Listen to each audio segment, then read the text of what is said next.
when it comes to this interim title fight between Paddy the Baddy and Justin Gaethje, there are some questions. Who will win? How? Are we underestimating Justin or overestimating him, or vice versa for Paddy?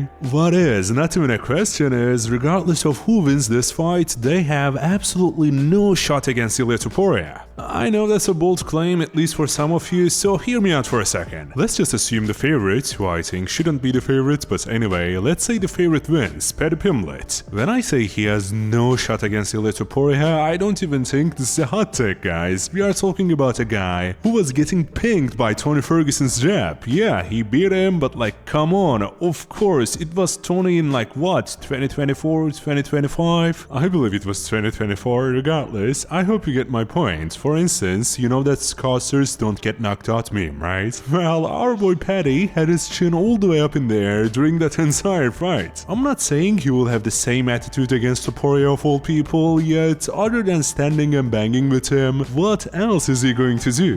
There's this narrative going around talking of Paddy like he's the scariest submission artist in the UFC. I don't know where we got that from, alright? When we check these guys' resumes, even though Paddy's opponents have been much lower level compared to Topuria's, the guy has 10 submission wins out of 26 pro fights, and his best submission win is against Bobby Green. Like, do I even have to say anything? For those of you who don't know, Topuria has a solid wrestling and BJJ background. Out of his 17 professional fights, he has 7 knockouts, yeah, that's the part we all know, but he also has 8 submission wins. It's not just the numbers either, man. We just watched him deny a takedown to Charles Oliveira and take him down instead in his last fight. Let me tell you, that's more impressive than Paddy's entire career, basically. I know that makes me sound like a hater, yet believe me, I'm not trying to be. All I'm trying to say is, Paddy does not have a grappling advantage in this fight, he just does not. And Topuria has the capacity to put Paddy out cold, even faster than he did Charles Oliveira. When you think about it, Charles at least had some dangerous striking of his own, right? Does Paddy have that? You know the answer. Look, I recognize I've been kinda harsh on my boy Paddy, but if we are being honest, a grappler with lackluster striking defense is not the recipe to beat Ilia Topuria.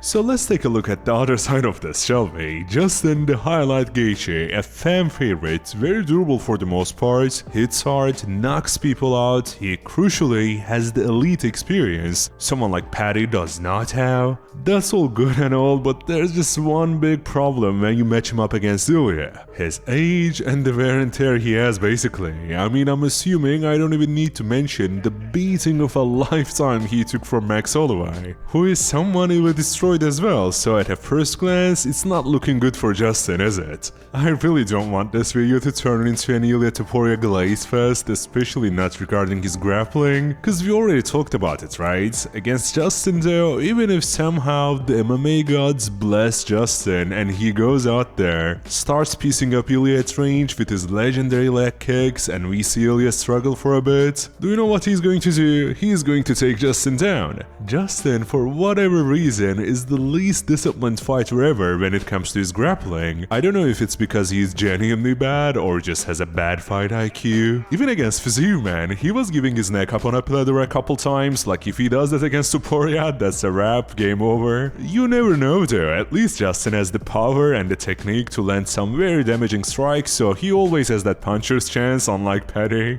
By the way, my opinion will stand even if Paddy somehow gets a win against Justin. Paddy can catch Justin with a slick submission or something. Believe me, Gaethje makes that very easy sometimes, unfortunately. That doesn't necessarily mean he has higher chances of beating Topuria though. At the end of the day, Topuria most likely beats them both, if not make it look easy.